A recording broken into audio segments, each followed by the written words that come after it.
Bonjour à tous, je suis Mickaël Raymond, entrepreneur et auteur de fiction, et je vous souhaite la bienvenue dans Double Vie, un podcast qui tend le micro aux voix de l'imaginaire, autrices, auteurs, scénaristes, celles et ceux qui créent des univers de fiction.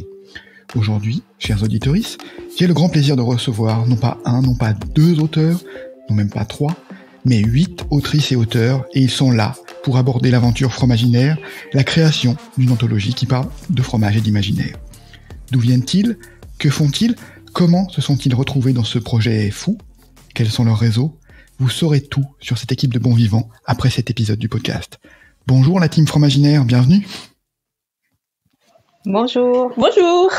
Bonjour. Bonjour. Bonjour. Alors fromaginaire, c'est 15 auteurs et autrices, donc quand même, je tiens à le préciser, 3 paires de sœurs, plus une illustratrice. Nous avons aujourd'hui avec nous Michel Decré, Noémie Lemos, Lucille Poulain, Sylvie Poulain, Hélène Char, Alexia Seda, Larry Vizier et moi-même, votre serviteur, Mickaël Raymond. Il nous manque évidemment d'autres éminents membres de l'équipe. Je pense à Mathilde et Marie Leclerc, Thomas Mariani, Aurore et François Char, Mathieu Chou et bien sûr notre illustre parrain, le chevalier de la raclette en personne, Jean-Laurent Del Socorro. Nous parlerons aussi plus tard de l'illustratrice. Alors, j'ai été volontairement succinct dans la description du projet, mais Fromaginaire, c'est pas une simple anthologie. Il y a des textes, des illustrations, des pastiches. On va rentrer dans le détail. Mais pour commencer, qui a envie de se lancer pour décrire ce projet un peu plus en détail? Écoutez, je crois que je vais me lancer en tant que savoyarde de la team. Noémie Lemos et peut-être la première personne qui a dit « Oh, mais ce serait trop cool, on pourrait faire un livre !» Donc comment ça, fromaginaire? On va commencer par le début. La recette pour faire un bon fromaginaire, elle est assez simple. Il faut mettre une bonne grosse dizaine d'auteurs en résidence dans un lieu reculé, magique, et des auteurs qui ont tous une culture un peu différente et qui ont à cœur d'apporter les bons mets de leur région et de faire goûter aux autres les meilleurs fromages de la région. Il se trouve qu'on a tous apporté assez vite des fromages. On a écrit beaucoup, on a mangé beaucoup, et puis les deux faisant et pas d'autres ingrédients, je précise, on était parfaitement presque sobre. On a eu cette idée un petit peu folle de lancer une anthologie sur le fromage. On a commencé à faire des jeux de mots sur le fromage. On a commencé à faire des jeux de mots. Merci Larry. On a commencé à faire des jeux de mots sur risotto. On a fait des jeux de mots sur le mot fromage, avec les Minster de Paris notamment. Et on est arrivé à se dire, et si on faisait une anthologie? Et personnellement, moi, je venais de participer à Marmite et Micro-ondes aux éditions Géphir, qui est une anthologie de cuisine de l'imaginaire. Et du coup, on s'est dit chiche. Et petit à petit, on a chacun écrit une nouvelle sans se mettre la pression. Chacun a apporté sa pierre à l'édifice. Et puis, on a commencé à se structurer. On a réfléchi au modèle économique. On a monté une association. On a fait nos illustrations petit à petit. On a fait un Ulule. Qui a très bien fonctionné.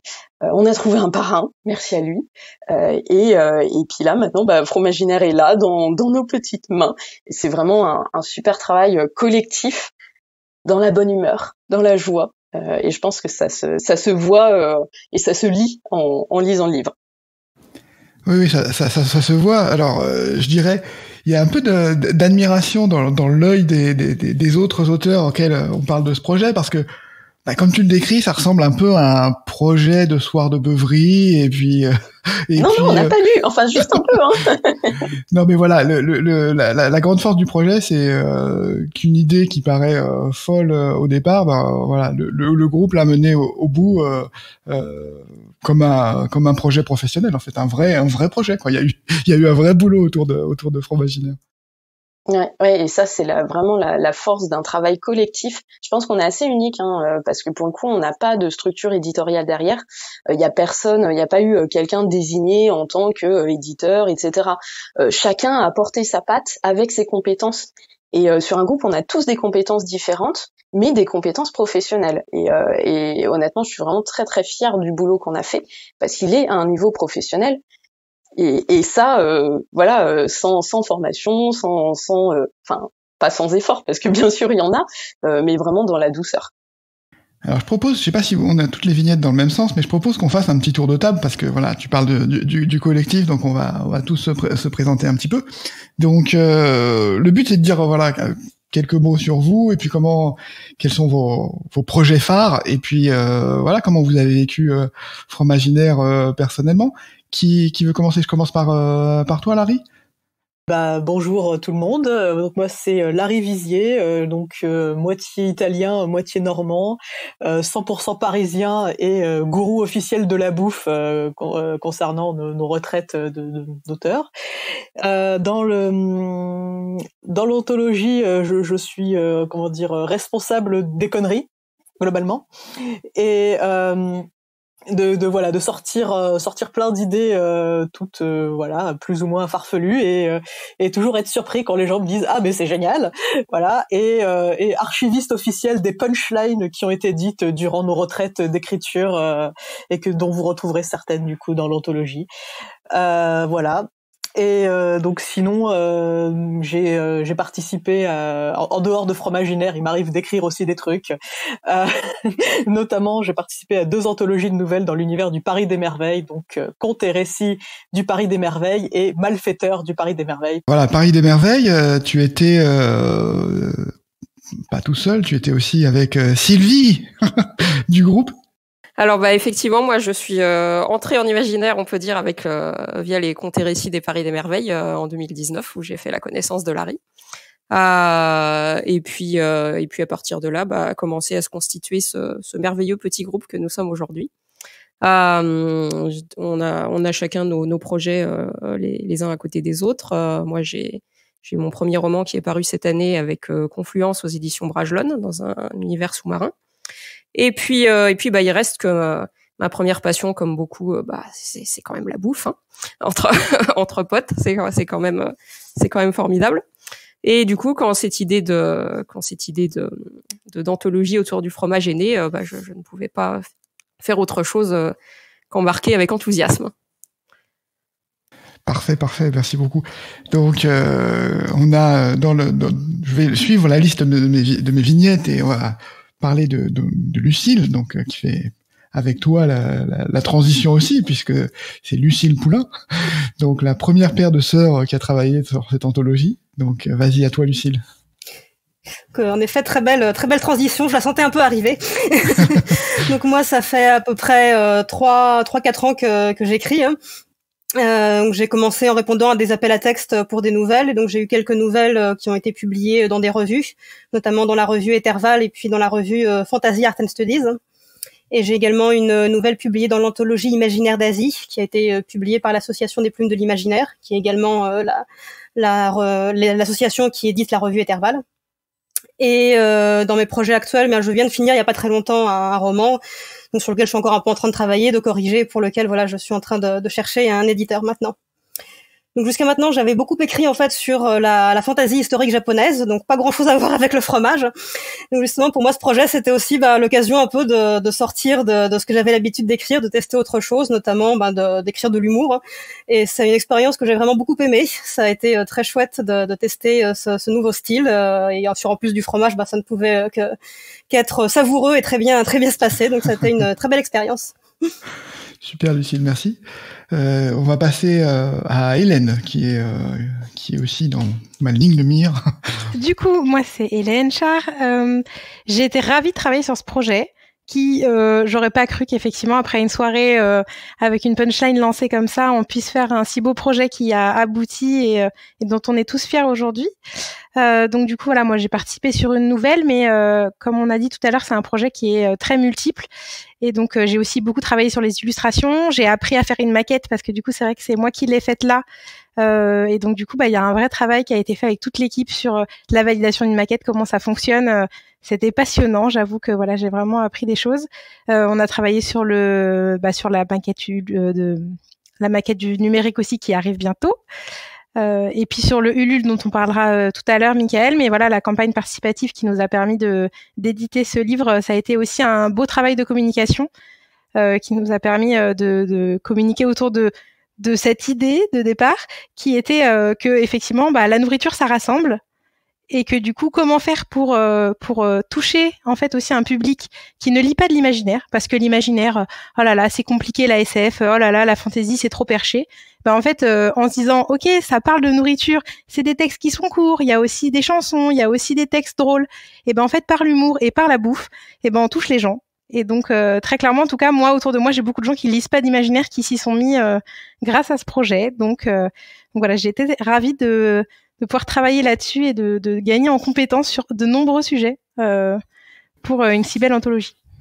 Ouais, on va y revenir parce qu'effectivement, ce qui est impressionnant, c'est le succès de la machine qui a été lancée avec toutes les compétences qui sont mises en œuvre. Donc ouais, c'est vraiment vraiment impressionnant. J'abandonne toute idée de transition et je passe juste la parole à Alexia. Donc bonjour à tous. Donc alors moi donc Alexia Seda. Moi j'ai pris l'aventure Fromaginaire en cours de route. J'ai pas fait partie de l'idée à l'origine. C'est plutôt parce que je connaissais Sylvie, Lucille et Noémie et que elles m'ont proposé de faire partie de leur groupe d'écriture. Et dans ce groupe-là, voilà, une partie des personnes avaient déjà lancé le projet Fromaginaire. Donc au début, j'avoue, je me suis dit c'est quoi cette bande d'Uluberlu? Un projet fromage. Bon, alors moi c'est pas du tout mon univers, mais bon pourquoi pas. Donc j'ai accepté de faire une petite illustration, un dragon. Et puis finalement emportée par l'énergie collective, j'ai quand même écrit un texte où j'ai quand même réussi à mettre de l'alchimie et une sorcière avec du brie. Et je regrette pas parce que c'est une aventure incroyable. En effet, j'ai appris beaucoup de choses aussi professionnellement parce qu'il y a quand même un certain nombre de gens qui ont des compétences professionnelles indéniables pour fabriquer cet objet, très avec beaucoup d'humour, mais en même temps très sérieusement confectionné. Donc voilà, donc j'en suis ravie. Et puis alors après, à titre personnel, j'ai une nouvelle qui a été publiée, une nouvelle réaliste qui a été publiée aux éditions Fond d'encre sur les souvenirs d'enfance d'Algérie de mon père. Et puis j'ai plusieurs nouvelles et romans que j'essaye de placer chez des éditeurs dans un univers d'inspiration arabo-musulman. En tant que kabilo-briarde, j'ai des inspirations diverses et notamment passionnée par l'Égypte et plus récemment, je m'intéresse au monde berbère. Je pense que je vais écrire quelque chose là-dessus. Bon, peut-être sans fromage. Hein.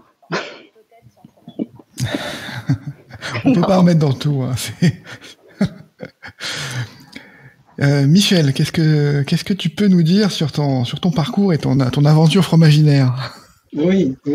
D'abord, je suis le Belge et dans le groupe et c'est pas tout à fait par accident, mais quand même un peu.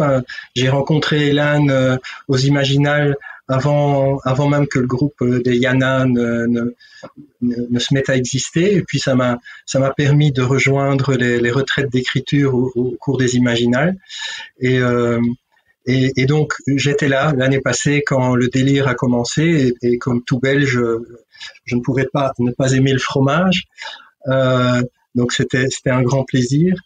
Je suis venu à l'écriture à partir du jeu de rôle en fait. J'ai écrit pas mal de scénarios, puis je suis passé au GN de masse même, à écrire des gros scénarios pour des week-ends d'un bon millier de personnes en Belgique, quelques années.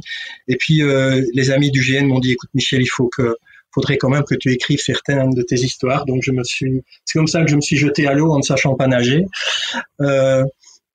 J'ai fait pas mal d'éclaboussures et notamment grâce au groupe ici autour de nous, de moi là, de nous. J'ai pu trouver des bêta-lectrices, des bêta-lecteurs, j'ai fait des ateliers en Belgique. J'écris de la SF entre plutôt de l'anticipation entre la technologie et ce qui fait encore de nous des humains. J'essaie de chercher là où ça dérange, là où la technologie nous pousse dans nos retranchements. La quatrième ici, celle dans le Fromaginaire est la quatrième. Il y en a une qui est sortie dans un concours en Belgique. Puis l'année passée, dans Géante Rouge via le prix Debussy. Il y en a une troisième au début de cette année dans un recueil de nouvelles intitulé Sanglante chez des éditions belges, aux éditions du Basson. Et j'ai déjà un roman de SF Anticipation qui n'a pas encore trouvé d'éditeur, mais cet été, je reprends le boulot et je me lance sur un nouveau projet de roman de nouveau en anticipation. Oui, j'attends ça avec impatience parce que c'est un peu la technologie d'anticipation, c'est un peu notre point commun tous les deux, donc voilà, ça fait une belle transition, n'est-ce pas? Non, je vais passer la parole à Noémie quand même qui a présenté le projet, mais qui peut aussi maintenant se présenter elle-même, et c'est comment dire, c'est son calendrier à venir qui est intéressant. Oui. J'ai cru que tu allais dire ces différentes passions et j'étais en mode oulala, mais là il y en a pour 3 heures de podcast. Donc Noémie Lemos, autrice entre autres. Je me définis maintenant beaucoup comme slasheuse puisque je compte plus trop le nombre de métiers que je fais. Et parmi ceux-là, c'est vrai que l'écriture a un rôle très très particulier et me suit depuis que je suis enfant. Donc voilà, Fromaginaire, c'était une aventure de dingue que j'ai pris grand plaisir à faire avec toute la partie à la fois littéraire et la partie économique, marketing qui tient trait à un de mes travails. Sachant que je suis savoyarde et que je travaille dans une laiterie, voilà, ce projet prenait tout mon sens. J'en profite au passage pour saluer mes collègues qui se sont lancés eux aussi dans l'aventure Fromaginaire alors qu'ils ne lisent pas de fromage. Et les collègues aussi qui m'ont aidé à bien décrire certaines phases du fromage puisque je suis allée au contact du terrain et des fromagers de mon entreprise pour faire le livre. Et du coup voilà, j'adore mêler plein d'univers différents, plein d'expériences différentes. Et en écriture, alors ça se traduit par différents types de nouvelles. J'ai écrit du steampunk, là où je vais aller chercher la relation entre la magie et la science, plutôt dans un côté historique. J'écris de l'urban fantasy comme Fromaginaire ou comme Géphir, donc plutôt avec une consonance agroalimentaire à chaque fois. J'écris de la science-fiction, donc avec une nouvelle publiée chez Critique, et une nouvelle à venir chez Brajlon dans le projet Amazonie spatiale que je partage là, que je suis en train de vivre avec toi Mickaël et avec toi Sylvie. Donc un projet dont on vous reparlera et dont vous entendrez parler, et là aussi qui est un projet collectif, et c'est vrai que ces dimensions collectives me tiennent vraiment à cœur.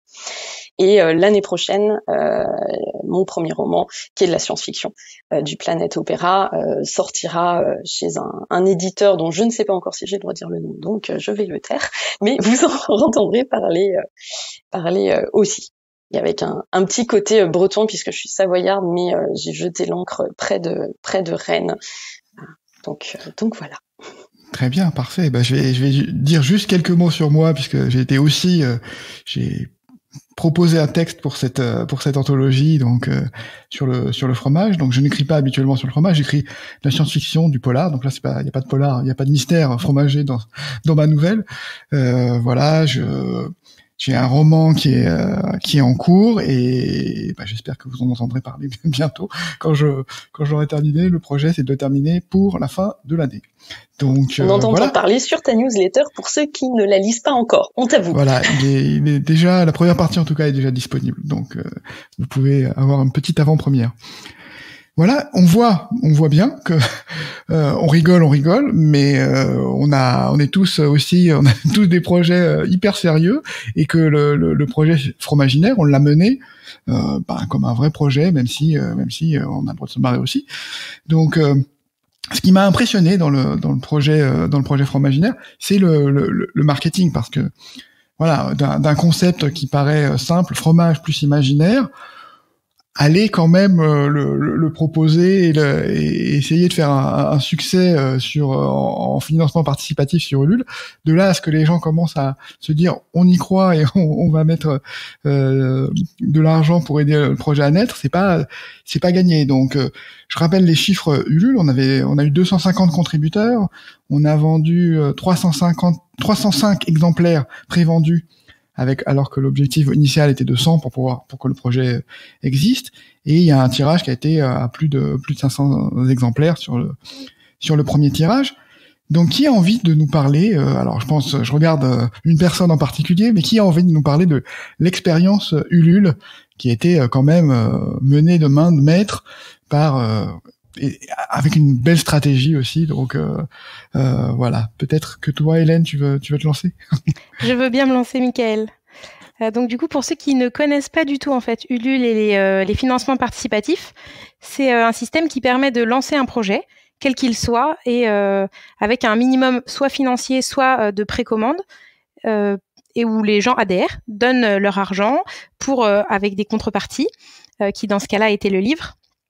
Et si jamais on atteint l'objectif qui pour nous était 100 exemplaires, le projet peut démarrer. Et donc du coup, on récupère le financement de chacun et chacun a sa contribution. Et si ça ne fonctionne pas, chacun récupère ses sous.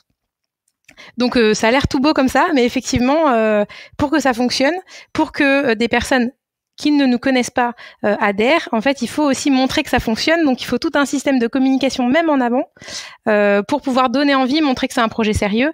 Et là, en fait, ce qui a bien fonctionné chez nous, c'est qu'en plus d'un concept hyper top et qui, de toute façon, allait marcher, nous, on était persuadés, en fait, on était un grand collectif. Donc oui, on était beaucoup d'auteurs et d'autrices, mais il faut dire quand même que même si, à des moments, c'est dur à gérer, ça permet aussi d'avoir une grande communauté autour. On a aussi tous une plus ou moins grande communauté de gens qui lisent, de gens qui écrivent et de gens qui pouvaient adhérer en fait à notre projet. Donc voilà, on a vraiment mobilisé au démarrage. On a été très clair sur ce qu'on faisait. On a fait toute une communication très jolie qui est toujours disponible sur Ulule, si vous souhaitez. Allez la voir, voilà, pour présenter le livre, présenter les auteurs, présenter le projet, un peu comme on le fait aujourd'hui. Et une fois que c'est lancé, l'idée après c'est d'agrandir et de pouvoir amener le plus de monde possible à connaître ce projet. Et c'est le moment où on a des contributeurs qui ne viennent de on ne sait où, qu'on se dit ok, ça y est, ça marche, et notre projet il vit et il va exister dans les salons de plein de personnes. Et ça, c'est vraiment chouette. Après, c'est vrai que dans les stratégies, je dirais qu'on a eu effectivement le droit d'avoir un accès à un parrain. Donc Jean-Laurent Del Socorro, qui nous a aussi permis de montrer en fait que notre projet il tient la route, qui pouvait intéresser des auteurs reconnus, qui pouvait aussi toucher peut-être une autre partie en fait de gens qui ne nous connaissaient pas du tout nous et qui seraient pas arrivés jusqu'à l'anthologie. Donc peut-être que voilà, on pourrait parler un peu plus de comment Jean-Laurent est arrivé chez nous. Bah, très bonne idée. Tu fais même les transitions pour moi, donc c'est parfait. Je crois que c'est toi, Sylvie, qui a eu le contact avec Jean-Laurent. Oui, c'était moi parce que j'étais déjà en contact avec Jean-Laurent sur Instagram surtout, parce que j'adore les romans de fantasy historique qu'il écrit tout simplement.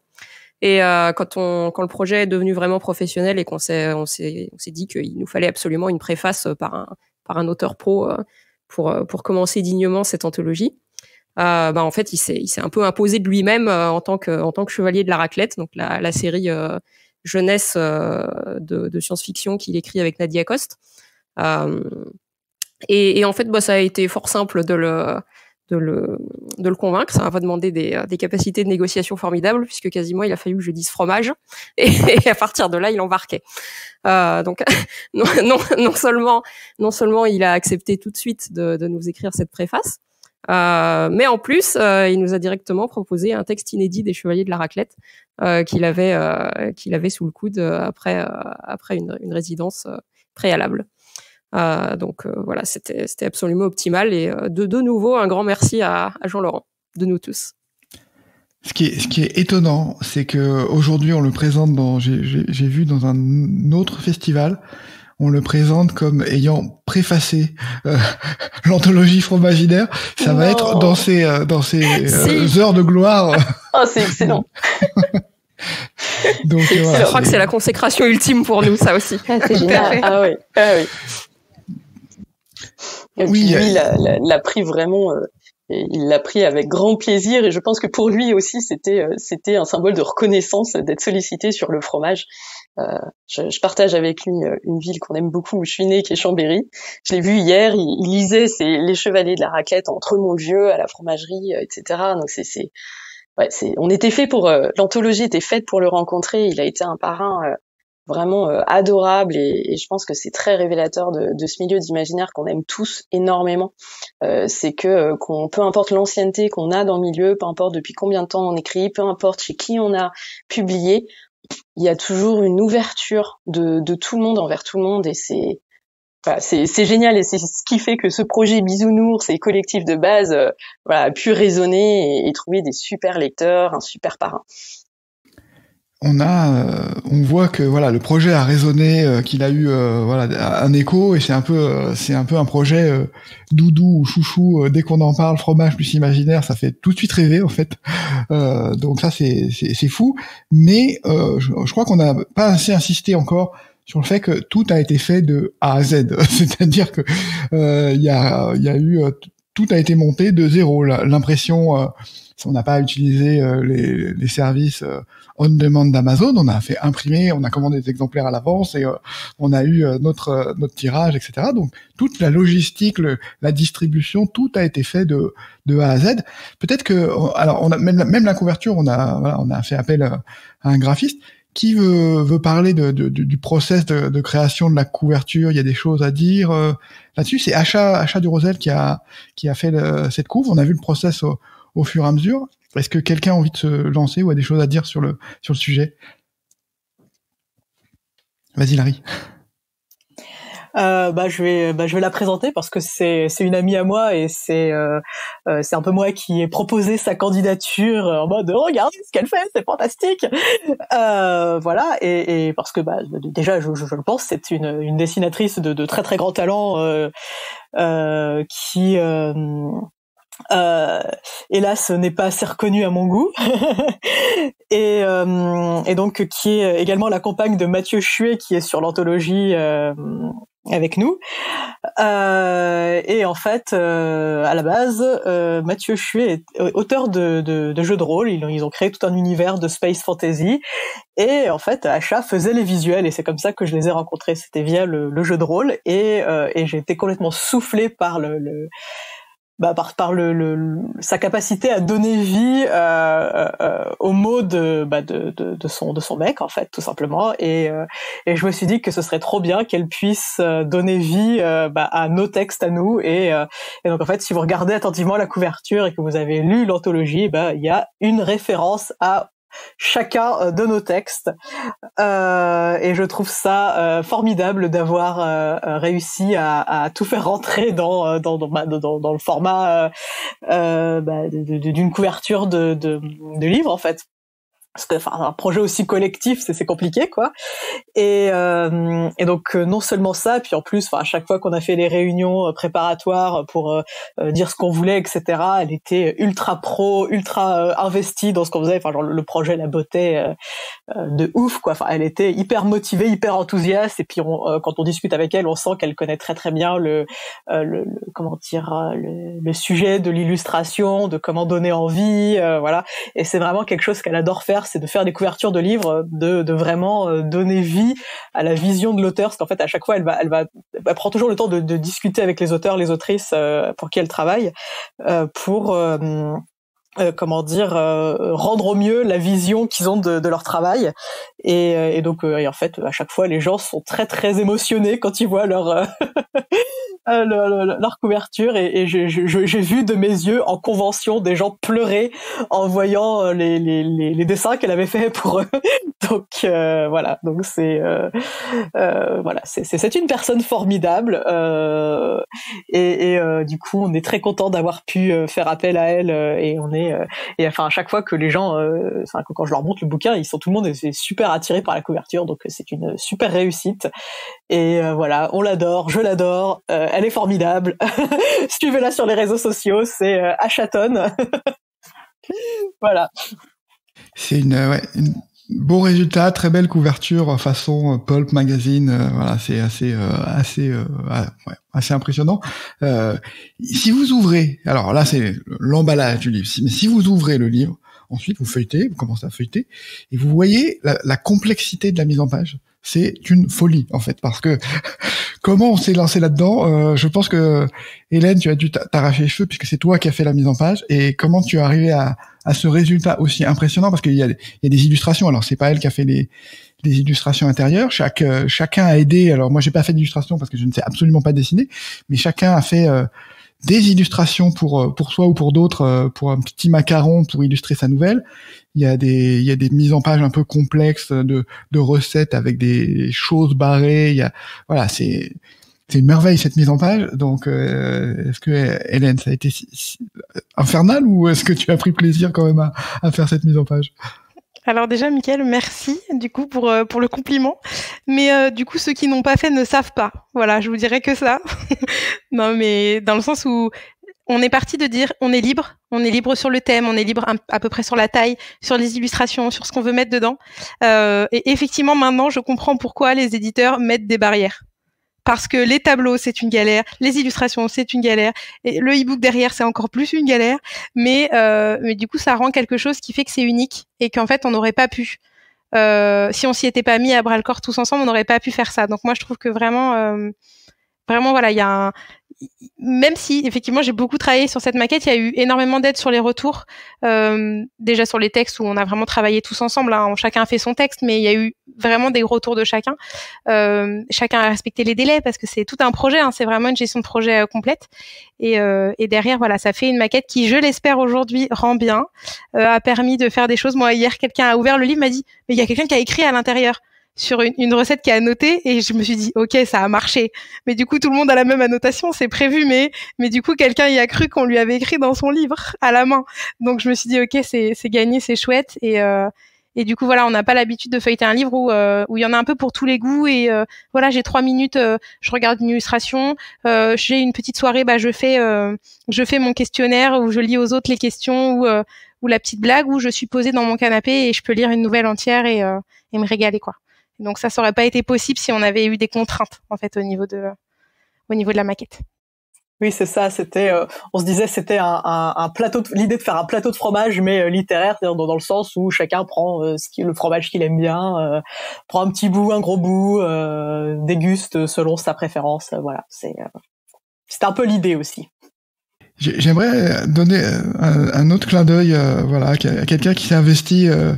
Sur le process, parce qu'il y a tout ce process, il faut rassembler les textes, relire, voilà, coordonner aussi les dépôts légaux en tout genre, etc. Donc Lucille, dans l'ombre, tu t'es investi un peu sur tous les aspects du projet. Voilà, contente de l'expérience. Alors oui, je ne compte plus le nombre de tableaux Excel que j'ai pu faire pour suivre le projet, effectivement, savoir toujours où on en était, effectivement, par exemple dans les relectures des textes, ou effectivement dans quelles étapes on en était pour la mise en place du Ouloul. Effectivement, il y a eu beaucoup de tableaux à faire pour ça.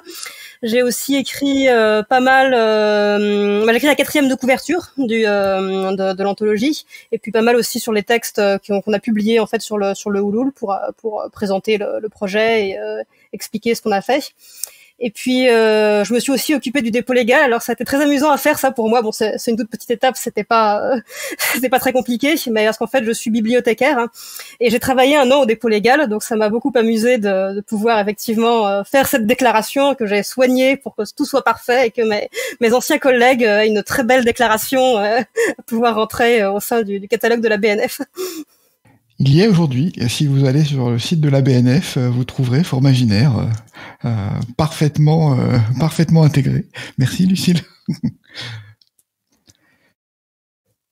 Il va être le moment de pitcher un peu, de parler un peu des textes, quoi, des textes que vous avez écrits. Donc, je propose qu'on refasse un petit tour et puis que vous racontiez un peu, voilà, en quelques mots, de quoi parle votre texte pour donner envie au lecteur de se lancer dans l'aventure Formaginaire. Je vais commencer par, je vais prendre les vignettes dans l'ordre. Donc, Larry a changé de place en se reconnectant, donc ça va être à toi, Sylvie, de parler un peu de ton texte. Alors mon texte, moi j'étais dans un mood post-apo sous-marin, enfin après avoir fini un post-apo sous-marin. Du coup, je suis restée dans la veine post-apocalyptique. La civilisation s'est effondrée, le changement climatique a eu lieu, les eaux ont monté, etc. L'Angleterre n'est plus que des îles et le Val de Seine est un fjord. Et la civilisation se reconstitue lentement et péniblement autour de la gastronomie. ce ciment des peuples. Donc nous avons des guildes d'aventuriers qui sillonnent l'Europe à la recherche des terroirs perdus.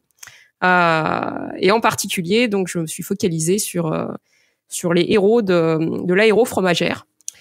Clin d'œil à l'aéropostale qui m'a beaucoup inspirée quand j'étais plus jeune. Donc nous avons donc des personnages comme Jean Morbiose, Henri Guimolette et Antoine de Saint-Marcelini qui cherchent par tous les moyens à retrouver les fromages perdus pour les amener à la grande foire internationale de Paris où le phare de la civilisation brille encore. Je me suis un peu inspirée de l'histoire bien réelle de Guillaume qui s'était craché dans les Andes en essayant de transporter du courrier et qui est rentré à pied au prix d'une performance physique et humaine absolument extraordinaire. Et donc j'ai un peu je vais pas trop déflorer l'histoire, mais je m'inspire de cet événement-là en l'adaptant dans les Alpes avec Henri Guimolette et du parmesan. J'avais vu cette aventure, je crois que c'est Jean-Jacques Hano qui avait fait un film sur cette exactement. aventure. Il y a un film super sur cet épisode. Ouais, exactement. Bon, merci Sylvie. Est-ce que Lucille, tu veux enchaîner sur la suite ? Eh bien, je vais prendre la suite. Donc, moi, mon texte qui s'appelle À la recherche du bleu perdu, et c'est une dystopie fromagère. Donc, généralement, les dystopies, c'est des textes plutôt sombres, plutôt durs. Donc, moi, ça m'amusait un peu de revisiter la dystopie, mais avec une touche, beaucoup plus barrée.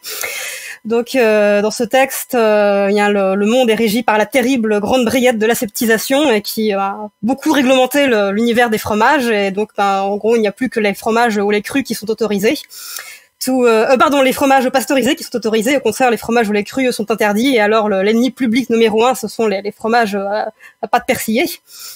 Et donc, puisqu'ils sont interdits, leur secret de fabrication s'est petit à petit perdu au fil des ans. Donc, on se file un trio d'amis en Auvergne, Suzanne, Camille et Ariette, qui essayent clandestinement de mener des recherches pour essayer de faire revivre la fourme d'Ambert. Et leur chemin va croiser celui de Clarisse, qui est une ancienne espionne de la grande brigade de l'aseptisation, qui, suite à une mission qui s'est mal passée, en fait, a perdu son poste. Et donc elle essaye de le regagner grâce à un coup d'éclat, et donc elle espère faire dans le dos de Suzanne et de ses amis. Et donc voilà, leur rencontre va faire des étincelles, mais ce serait plutôt juste de dire que ça va faire tout un fromage. Voilà. Bravo, merci. Noémie, est-ce que tu veux parler de ton texte ?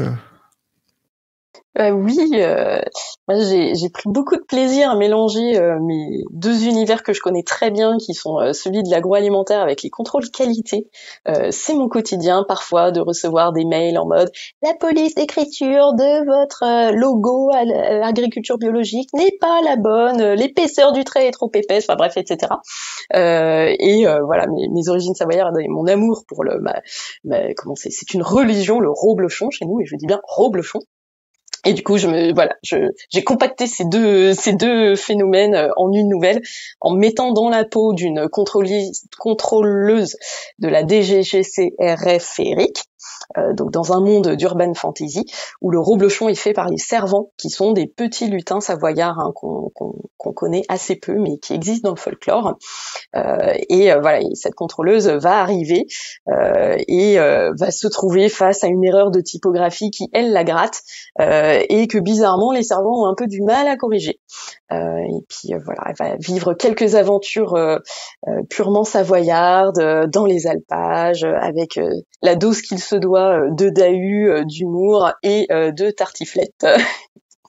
Et effectivement, j'ai même repris les tableaux qu'on échange au travail.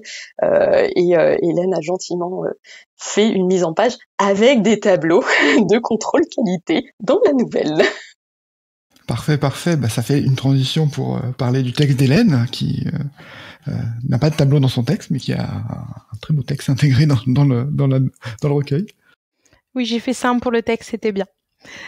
Du coup, Envers et contre-croûte, c'est le nom de la nouvelle que j'ai écrit. Du coup, je me suis lancée pour ça dans la fantaisie historique, que du coup je ne connaissais pas du tout dans l'écriture. C'est une première pour moi, mais au lieu de mettre des animaux ou de la magie dans notre histoire avec un grand H, j'ai décidé d'y mettre des fromages, évidemment. Et donc j'ai revisité la prise de la Bastille avec les pâtes molles qui veulent les mêmes droits que les pâtes pressées et les pâtes dures.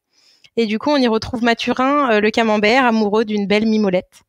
Donc je vous en dis pas plus parce que voilà, c'est plein d'humour et de fromage coulant en ce temps bien chaud. Voilà, ça ira très bien avec le temps d'aujourd'hui. Vous retrouvez aussi, du coup, j'ai écrit un questionnaire fromager de personnalité, donc que voilà, vous pouvez faire tout seul ou avec des amis, ça marche très très bien. Chacun y va de son commentaire, donc c'est agréable à faire ensemble. Et si je peux me permettre, Michael, je vais faire un tout petit mot sur du coup 2 autres auteurs qui, comme tu l'as dit, il y a eu pas mal de pères, de sœurs, et donc j'ai ma sœur et mon père qui ont participé. Et il faut dire quand même que l'amour de la littérature et l'amour de l'humour et du fromage, globalement tout ce qu'il y a dans ce texte, je partage beaucoup avec eux. Donc c'est important pour moi aussi de voir, de faire partie, de montrer leur participation. Et donc du coup on peut retrouver le texte d'Aurore où on retrouve l'éveil fromager d'un chabichou courageux dans une cave qui est bien trop dangereuse pour lui.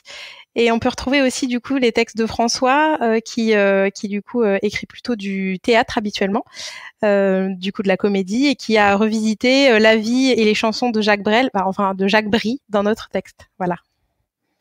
Parfait. Tu as bien fait de parler de leur texte également, d'être leur porte-parole. Merci.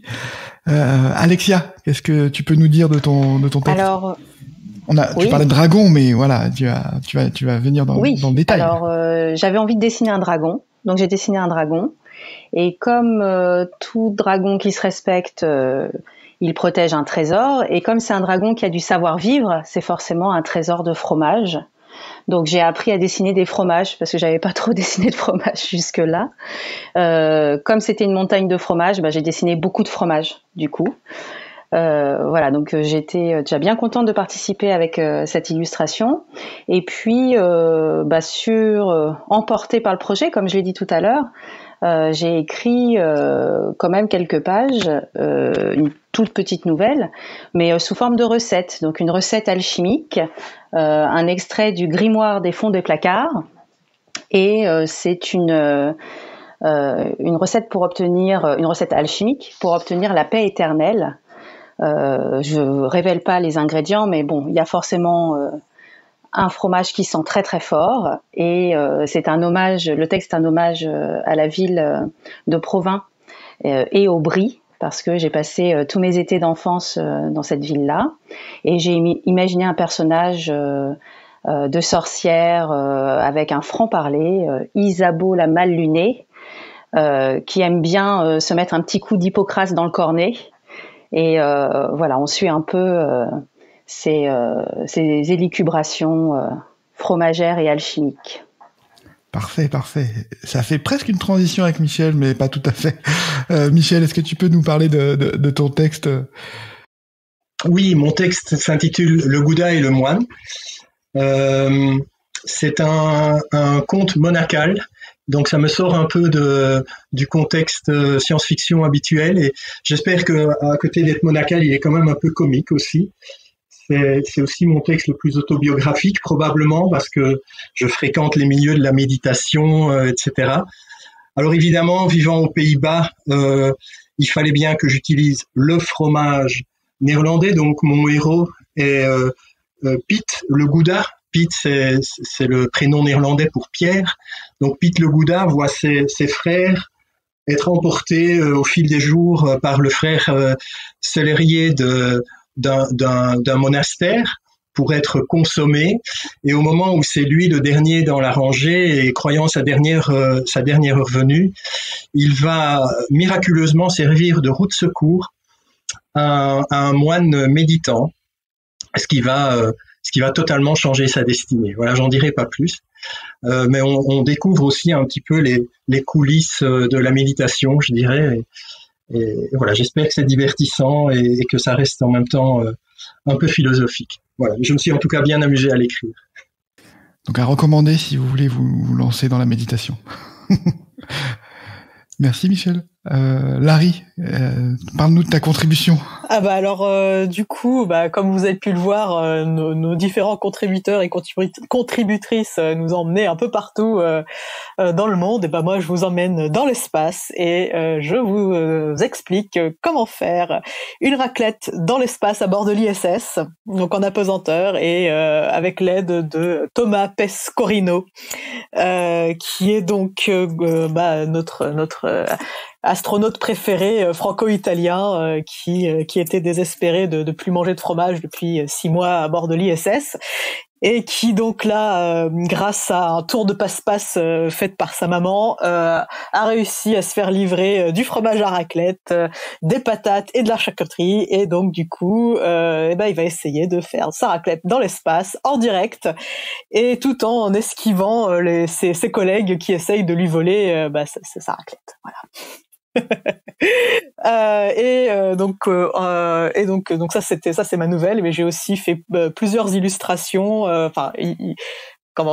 images graphiques on va dire. Donc j'ai fait votre alignement donjons et fromentons, votre horoscope astro-fromager, voilà. Et en collaboration donc avec François, on a fait la une du Livaro. Donc en gros, François a trouvé les jeux de mots fromagers pour faire les unes et moi j'ai fait la mise en page. Et qu'est-ce que j'ai fait d'autre? Si, j'ai fait aussi la recette de la véritable carbonara, parce que le saviez-vous, si vous voulez faire une vraie carbonara à l'italienne, vous ne mettez pas de crème fraîche, c'est interdit par la loi. Voilà, c'est clair et net, vous risquez 10 ans de prison sans fromage si vous ne le faites pas. Voilà. Donc voilà. Oui, je crois que j'ai fait un peu le tour. Puis je peux parler aussi pour Mathieu. Mathieu nous a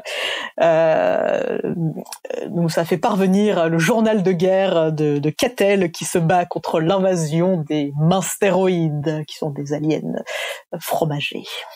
Voilà. Parfait, merci. Alors, je précise pour passer un message de service, si quelqu'un connaît Thomas Pesquet, a moyen de parler, de faire passer un objet à Thomas Pesquet, nous avons un exemplaire de Fromaginaire pour lui. Donc voilà, faites-nous signe et puis on lui transmettra. Donc ça serait parfait. Voilà, alors on a pas mal parlé, on a fait le tour un peu de beaucoup de sujets autour de Fromaginaire. Comment a été l'accueil sur le terrain? Je sais que moi je n'y étais pas, mais il y a beaucoup d'entre vous qui étaient au Festival Ouest Hurlant à une séance de dédicace commune pour à la librairie l'Astrolabe, donc qui était commune avec une espèce de bataille avec un recueil de nouvelles horrifiques écrites par des femmes. Donc comment ça s'est passé? Comment a été l'accueil du public là-bas? Qui veut nous en parler? Ça c'est vraiment comme le disaient les filles auparavant, on a vraiment eu un super accueil pour cette idée. Je pense qu'on arrive au bon moment avec du fromage, de l'humour, en plein hiver, on avait envie de réconfort et c'est vrai que ça a été un vrai plaisir de voir que beaucoup de gens nous ont suivis. J'en profite alors. On me signale dans mon oreillette que je n'ai pas parlé de mon texte, donc j'en profite pour en parler. Donc mon texte s'appelle Arraché au flot et c'est un peu post-apo. C'est un texte court qui utilise le fromage, qui parle d'un monde dans lequel on ne peut plus faire de fromage, le lait ne fermente plus. Et on ne peut faire du fromage que les années bissextiles. Donc voilà, c'est un peu particulier et c'est un texte sur la nostalgie. Donc à lire dans le recueil également. Voilà, écoutez, le terrain, je pense que Noémie a été déconnectée. Donc on va pouvoir faire peut-être un dernier tour de table et penser au mot de la fin. Donc je vais vous redonner à tous la parole. Si on a une idée d'un nouveau projet comme ça, est-ce que vous êtes partant? Est-ce que c'est parti pour vous? Et comment, un peu comment vous avez vécu le projet? Et puis voilà, si vous avez quelque chose à ajouter, profitez-en. Donc Je vais passer la parole à Sylvie. Donc, oui, plutôt 2 fois qu'une. C'était vraiment une expérience sympa avec une énergie collaborative formidable. On a déjà des tas d'idées qui fusent à chacune de nos rencontres sur la bière, sur diverses autres composantes gastronomiques, ou dernièrement sur les oiseaux, puisque Larry s'est découvert une passion pour les pigeons. Mais je crois qu'il va falloir qu'on laisse Hélène se reposer quand même un petit peu pour toutes ces histoires de mise en page. Et ça va nous laisser le temps de réfléchir au prochain sujet. Lucille, tu veux ajouter quelque chose ? Globalement, je vais dire à peu près la même chose. C'est effectivement un gros oui. À la fois, c'était littérairement très intéressant puisque ça m'a permis de tester un autre style, un genre que j'avais pas du tout l'habitude de travailler. Et ensuite, oui, c'était une très belle expérience collaborative. Il y avait une très belle énergie. On s'est tous épaulés les uns les autres tout au long du projet, au long des différentes étapes. Donc c'était vraiment une très belle expérience et oui, effectivement, sur n'importe quel autre sujet, ce sera un grand plaisir. Hélène, comment tu le vis ? Alors je sens la pression là, on va dire un grand oui. Non, mais effectivement, que ça soit effectivement la bière, le chocolat, les oiseaux, peu importe, cette aventure, elle était très chouette et ok. Après, comme vous avez dit, je pense qu'il faut attendre un peu. Le temps que chacun puisse aussi faire ses projets personnels sur l'écriture parce qu'on développe tous des choses et que il y a vraiment des choses qui naissent après ce projet, c'est très chouette. Et puis le temps aussi aux lecteurs de prendre le temps de lire notre livre parce qu'on a tous des piles à lire qui sont gigantesques et que si on veut qu'ils prennent le 2e tome, il faut qu'ils aient apprécié et qu'ils aient le temps de lire le premier. Donc l'idée c'est que déjà il est pas trop tard pour ceux qui l'ont pas encore lu ou qui l'ont pas encore dans leur bibliothèque, mais laissons le temps à chacun d'avoir envie de repartir sur une aventure. Voilà. Pour ceux qui ont raté le train et qui se disent « Ah là là, comment je peux me procurer un fromaginaire aujourd'hui ?» Hélène, comment on fait ça ? Est-ce que c'est encore possible ? Alors oui, c'est possible. Nous avons encore du stock. Du coup, vous avez 2 solutions. Soit vous allez sur la page Ulule en tapant fromaginaire et du coup là, vous allez être redirigé. Et la solution, de toute façon, ça va vous faire rediriger pour envoyer un mail donc à l'association qu'on a créée. Et donc le mail, je vous le donne là. Mais voilà, s'il y a un souci sur Ulule, il est disponible. C'est asso.lafabricahistoire au pluriel @gmail.com. Mais voilà, le plus facile, c'est de passer par Ulule et de vous faire de suivre en cliquant les liens et vous allez arriver au bon endroit. Vous pouvez aussi contacter n'importe quel des auteurs sur ces réseaux sociaux et on a tous des exemplaires en stock de notre côté. Tout à fait. Il doit y en avoir à Lille aussi, chez Coafunding, la librairie participative. Alexia, qu'est-ce que... moi j'ai trouvé que c'était une aventure incroyable. C'était super riche et puis c'est vrai que la soirée d'ouverture à Rennes la veille du festival Ouest Tourlan à l'Astrolabe, c'était un moment, je crois que je m'en rappellerai toute ma vie. Enfin, c'était vraiment pour moi c'était la première expérience de signature et d'être côte à côte là avec toute la rangée des auteurs et autrices de Fromaginaire, c'était juste une expérience collective. J'en suis encore un petit peu tout émue. Donc ça, c'est trop envie de recommencer, ça c'est sûr. Et puis dans les envies, alors je sais pas si ce sera qu'un projet à 2 ou à plusieurs avec Noémie, mais il y a des envies d'Égypte qui poussent. Et voilà, l'Égypte dans tous ses états, ou l'Égyptomania, ou l'Égyptaginaire, je sais pas, mais il y aura de l'Égypte dans l'année ou les années à venir, je pense. Et voilà, on verra si c'est un projet collectif. Pourquoi pas ? Il y a plein de choses à faire. Michel, tu vois, comment tu as vécu cette expérience et comment tu vois la suite ? Mais j'ai trouvé ça magique. J'arrive encore toujours pas vraiment à y croire. Chaque fois que je vois la pile sur la table, hier soir j'ai encore transmis des livres à des participants qui nous ont soutenus à Bruxelles. On s'est retrouvés dans un petit resto et j'ai distribué les livres et c'était un moment super. Toute l'expérience un énorme respect et reconnaissance aussi pour toutes les contributions des unes et des autres. Voilà, donc oui, évidemment. Encore une fois, s'il vous plaît. Merci Michel. Larry, et toi, comment tu as vécu ça et comment tu vas suite? Ah moi déjà d'une part j'ai adoré mon expérience et de mettre les gens en lien, dire vous connaissez quelqu'un qui pourrait faire ça, voilà. Et puis dès qu'il s'agit d'écrire des conneries ou de mettre en page des conneries, je suis toujours présent. C'est le maître des conneries ici, c'est moi. Donc quel que soit le sujet, je suis sûr que je trouverai des conneries à dire. Donc que ce soit l'Égypte, les pigeons, parce que j'ai l'honneur d'être le copain d'un pigeon maintenant. Et voilà, donc je pourrais peut-être éventuellement lui rendre hommage. Mais bon, j'adore l'Égypte. J'aime un peu moins la bière, mais je trouverais bien quelque chose à dire. J'ai toujours quelque chose à dire. C'est pas de souci. Et je suis toujours ultra motivée. Voilà. Écoutez, merci à tous. Moi aussi, je suis partant pour d'autres choses, d'autres aventures. Donc, j'espère qu'on a réussi. Tous les 8 à transmettre la passion qu'on a eue et le plaisir qu'on a eu à faire ce projet. On était 15, tout le monde n'a pas pu être là. On a été, je l'espère, leur porte-parole. Mais voilà, lisez aussi leurs textes. Tout est bon dans le fromage et tout est bon dans Fromaginaire. Donc voilà. Merci à tous. Nous avons atteint la fin de ce podcast et à bientôt pour de nouvelles aventures. Merci, au revoir.